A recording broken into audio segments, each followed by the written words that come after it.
Welcome to our YouTube channel, Tuition Home Coaching Center. Please subscribe to our channel to get more videos like this. Thank you all. আসসালামু আলাইকুম প্রিয় শিক্ষার্থীরা, তোমরা সকলে কেমন আছো? আশা করছি সকলেই খুব ভালো আছো। আজ আমরা দেখব সপ্তম শ্রেণীর জীবন ও জীবিকা বিষয়ের পৃষ্ঠা ৭৭ ও ৭৮ এর সমাধান। তোমরা যারা এখনও আমার চ্যানেলটি সাবস্ক্রাইব করোনি তারা চ্যানেলটি সাবস্ক্রাইব করে নিও, তাহলে পরবর্তী পড়াগুলো তোমরা এই চ্যানেলে সবার আগে একসাথে পেয়ে যাবে। আর পূর্ববর্তী পৃষ্ঠাগুলোর সমাধান প্রয়োজন হলে চ্যানেলের প্লেলিস্টে সেই পড়াগুলো দেওয়া আছে, সেখান থেকে তোমরা সেই পড়াগুলো একে একে দেখে নিতে পারো। তাহলে চলো শুরু করি আমরা আমাদের আজকের পড়া। আমাদের আজকের পড়ার অর্থাৎ ৭৭ পৃষ্ঠা শুরুতে রয়েছে, দেখো এই অধ্যায়ে আমরা যা যা করেছি সেগুলোতে টিক চিহ্ন দাও। এখানে প্রতিটি কাজের জন্য তোমাদের আলাদা আলাদা মার্কিং দেওয়া আছে। যেমন দেখো, করতে পারিনি এজন্য ১, আংশিক করেছি এজন্য ৩ এবং ভালোভাবে করেছি এজন্য ৫। এখানে প্রাত্যহিক জীবনে লেনদেন চিহ্নিত করতে পারা, এটা ভালোভাবে করেছি, এই ঘরে টিক চিহ্ন হবে। ১ সপ্তাহের লেনদেনের হিসাব রাখা, টিক চিহ্ন এই ঘরে। যৌক্তিকভাবে আর্থিক লেনদেনের ব্যাখ্যা করতে পারা, এইখানেও ভালোভাবে করেছি, এই ঘরে না দিয়ে তোমরা আংশিক করেছি, এই ঘরে টিক চিহ্ন দিতে হবে, এখানে একটু ভুল এসেছে তোমাদের।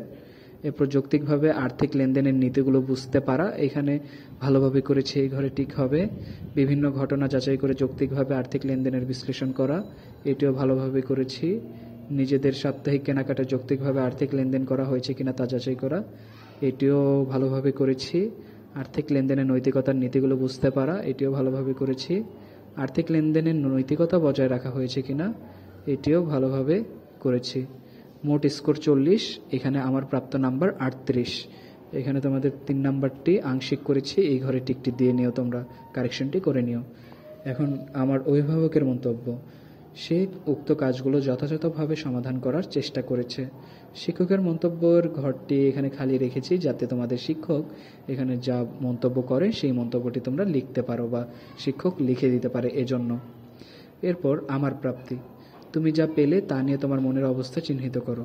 ভালো লাগছে না, অধ্যায়ের প্রতিটি বিষয় সম্পর্কে আমার জানা খুব জরুরি। আমার ভালো লাগছে, কিন্তু অধ্যায়ের প্রতিটি বিষয় সম্পর্কে আরও বিস্তারিত জানা প্রয়োজন। এবং শেষের অপশনটি হলো আমার বেশ ভালো লাগছে, লক্ষ্য পূরণে এখন থেকেই যোগ্যতা উন্নয়নের নিয়মিত চর্চা আমি অব্যাহত রাখবো, এই ঘরে একটি টিক চিহ্ন তোমরা দিয়ে দিবে। এই হলো ৭৭ পৃষ্ঠার সমাধান।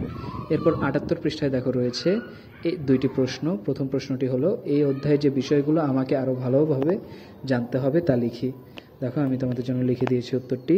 যৌক্তিকভাবে আর্থিক লেনদেনের সঠিক ব্যাখ্যা জানতে হবে এবং এর নীতিগুলো বুঝতে হবে।